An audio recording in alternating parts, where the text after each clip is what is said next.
Hello guys, welcome to my YouTube channel. My name is Shubham, pseudonym Axel, and you are watching Axel Vlogs.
तो guys basically ये video मैं जब मनाली गया था तब shoot किया था और यहाँ मैं आपको छोटे छोटे इन्फॉर्मेशंस देने वाला हूँ जिससे आप कभी भी अगर मनाली जाते हैं तो आपको ये काम आ जाए।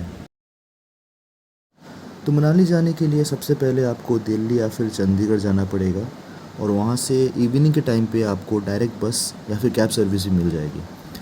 और यहाँ मैं रिकमेंड करूँगा कि आप बस से जाइए, क्योंकि अगर कैब से अगर आप जाते हैं तो आपको फेयर भी बहुत ज़्यादा देना पड़ेगा एज़ कम्पेयर टू बस, और आगे जितने भी टोल टैक्स मिलेंगे आपको वहाँ पे भी आपको अलग से पे करना पड़ेगा। तो सबसे पहले बात करते हैं हम आपके होटल बुकिंग के बारे में। तो मनाली जाने से पहले मैंने जितना भी रिसर्च किया था उससे ये पता चलता है कि मनाली टूर बहुत कम बजट में भी आप कर सकते हैं, क्योंकि अगर आप आगे से ही होटल बुकिंग ऐप जैसे ट्रिवागो या फिर मेक माई ट्रिप वगैरह वहाँ से आप अगर बुकिंग करते हैं तो वहाँ आपको होटल्स बहुत ही कम रेट्स में मिल जाएंगे।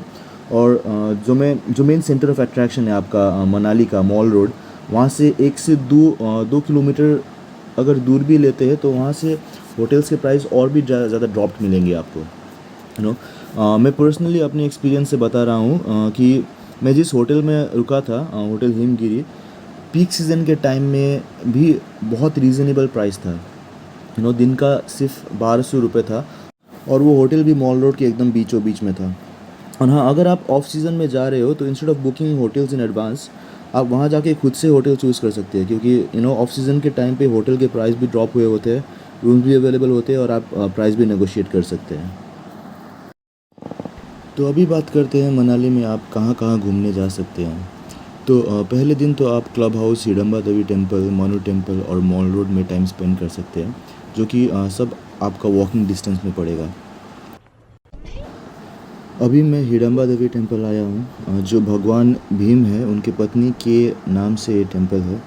यहाँ पे आप बहुत सारे एक्टिविटीज़, फ़ोटोशूट्स और यहाँ के डेलिकेसीज़ वगैरह ट्राई कर सकते हैं।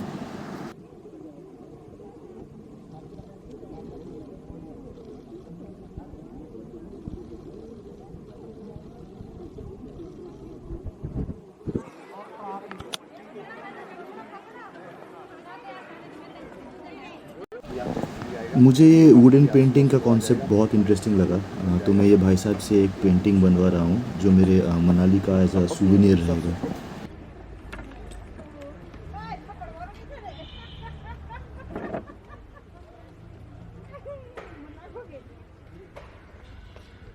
ये बॉलिंग वाला गेम तो पूरा ही स्कैम है। पैसा आगे आपसे मांग लिया जाएगा और खेलने के टाइम पे डिस्टेंस बढ़ा दिया जाएगा। ये कह के कि पहले वाला क्लोजर डिस्टेंस लड़कियों के लिए है, और ऊपर से रूल्स भी चेंज कि सारे ग्लास गिरने ही नहीं बल्कि टेबल से भी आउट होने चाहिए। हालांकि मैं एक भी गिरा नहीं पाया, पर फिर भी फेलियर असाइड सब स्कैम्ड है। मनाली में आए हैं तो ये वाले मिनिएचर गुलाब जामुन और सिड्डू ज़रूर ट्राई करें। और ये है हमारा सिड्डू, जो मनाली का ट्रेडिशनल डिश है और यहाँ पे बहुत फेमस भी है। इट इज़ सिमिलर टू टाइफो, पर इसके स्टफिंग में क्रस्ट वॉलनट्स भी रहते हैं। बात हो ही रहा है तो मैं कुछ फूड ब्लॉगिंग भी दिखा देता हूँ आपको। यहाँ पे मॉल रोड पे आपको वैराइटीज़ ऑफ रेस्टोरेंट्स और कैफ़ेज़ मिल जाएंगे, जहाँ पे आपको कॉन्टिनेंटल से लेके चाइनीज़ हर टाइप की कुइज़ीन मिल जाएगी। और यहाँ के क्वांटिटी और quality of food regarding price बहुत ही रीज़नेबल है। यहाँ पे बहुत सारे कैफ़ेज़ हैं, लेकिन कैफ़े 1994, कैफ़े अमीगोज़ और रेडेंस लाउंज यहाँ मैं आपको रिकमेंड करूँगा, तो आप विज़िट कर सकते हैं यहाँ पे। और हाँ, अगर आप ड्रिंक करने के शौकीन हैं तो आप यहाँ का एप्पल साइडर और लोकल बियर कटी पतंग ट्राई कर सकते हैं, जो बरेली में मैन्युफैक्चर होता है लेकिन सेल सिर्फ हिमाचल प्रदेश में होता है। ये आप ज़रूर ट्राई कीजिएगा, आपको बहुत पसंद आएगा।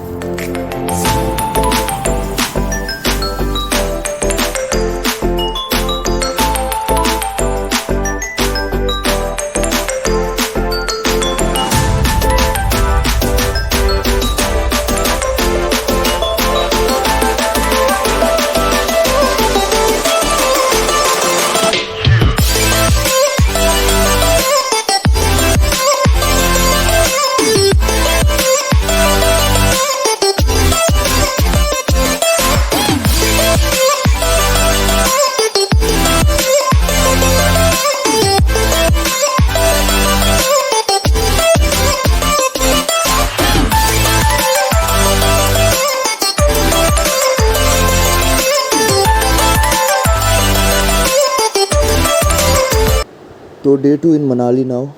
आज के दिन लास्ट डे जितना भी ट्रैवल करके मनाली घूम के हम टायर्ड थे वो हमने रिकवर कर लिया है। सो आज हम जा रहे हैं लाहौल वैली और खॉक्सर विलेज अटल टनल से होके। वैसे जाने का प्लान सोलांग वैली और रोहतांग पास में भी था, लेकिन सोलांग में स्नोफॉल नहीं हुआ था और रोहतांग में ज़्यादा स्नोफॉल होने के कारण दोनों जगह जाने का प्लान कैंसिल करना पड़ा। So till then enjoy the view.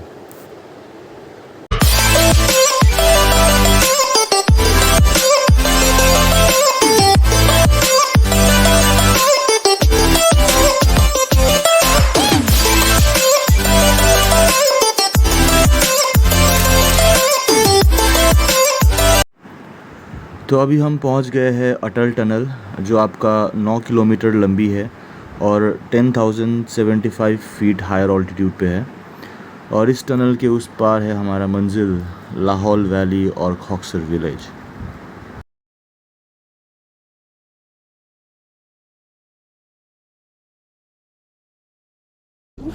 वैसे इम्पॉर्टेंट बात, इस जगह जाने से पहले आपको कुछ गर्म कपड़े और बूट्स एंड ग्लव्स रेंट करने पड़ते हैं, क्योंकि आगे जाके स्नो में आपके अपने पर्सनल कपड़े ख़राब हो सकते हैं।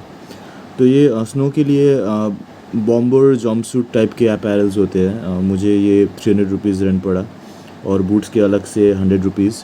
और ग्लव्स और सॉक्स रेंट में नहीं होते, तो इन्हें आपको अलग से 100 रुपीज़ में ख़रीदना पड़ेगा, क्योंकि मुझे थोड़ा सा ओवर प्राइस लगा, पर कोई बात नहीं, एक टाइम के लिए तो चलता ही है।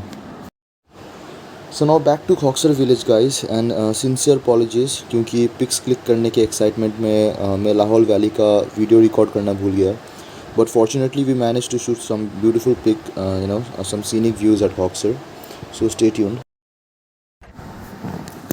ठंड बहुत ज़्यादा है गाइस, -4 डिग्री सेल्सियस है और ऊपर से बहुत तेज़ हवाएं भी आ रही है।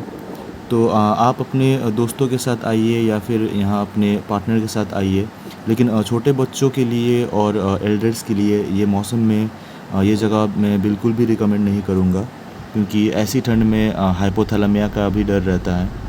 और राइट नाउ मेरा फेस भी कम्प्लीटली नंब हो गया है और ऐसा लग रहा है कि मेरे नाक और कान में ब्लड बिल्कुल भी सर्कुलेट नहीं कर रहा है। तो अच्छा तो लग रहा है, लेकिन बहुत पेनफुल टाइप का ठंड भी लग रहा है।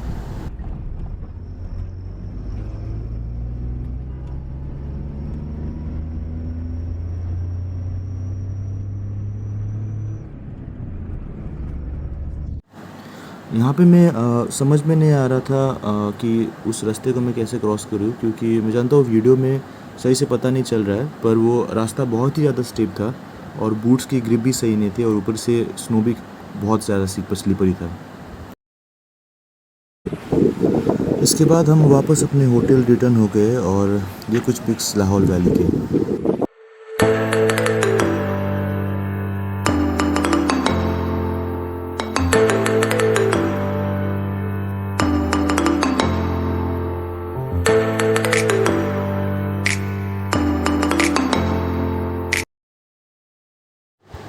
सो फाइनली गाइस, जाने का दिन भी आ गया।